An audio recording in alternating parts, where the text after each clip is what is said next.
Hi, this is John McMath with the Sciatica Pain Terminator, where we help thousands of people get out of their lower back and sciatic pain. Today I want to talk to you about expectations because, you know, it doesn't matter if you were a world-class athlete like I was, or you just like to go play tennis, or you like to go run or ski or even walk or anything. You know, when you get sciatica, your life is just chiseled as far as what you used to be able to do to what you can do.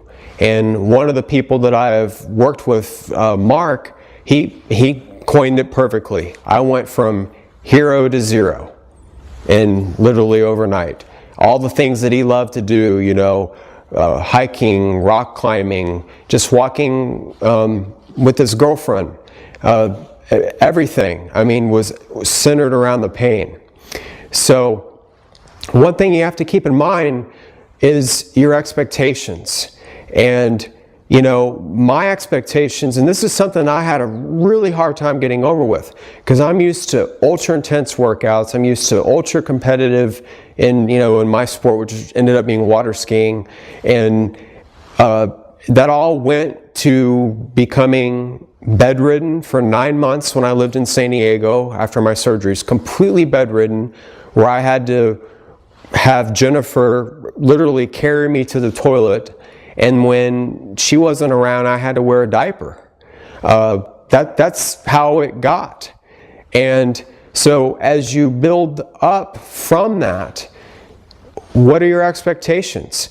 And I hear this every time I consult with somebody or speak in front of a crowd, and they pull me aside after, or they email me, and they always say, you know, I wish I could, or I could have done this, or wanted to do this, or I can't do that.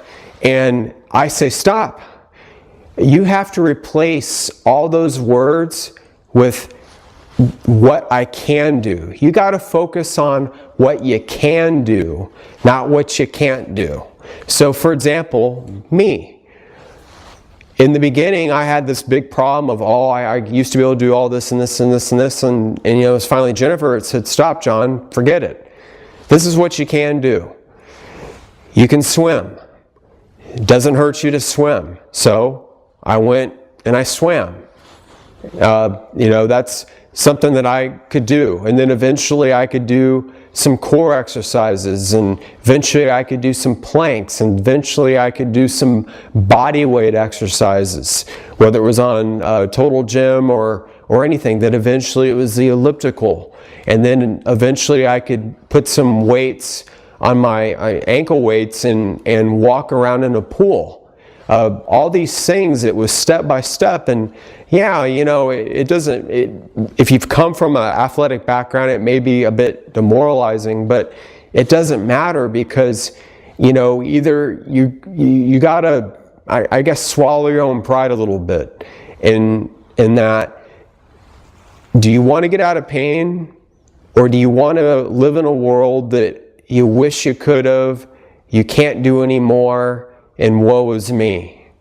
Well, I think you want to get out of pain, and that's why you're watching this, and that's what we teach in the Sciatica Pain Terminator. So you really need to change your thinking if that's how you're thinking, and having a strong support group, whether that's your caregiver, your physicians, a parent, all sorts of folks that really need to hammer that into you is, okay, here's what you got.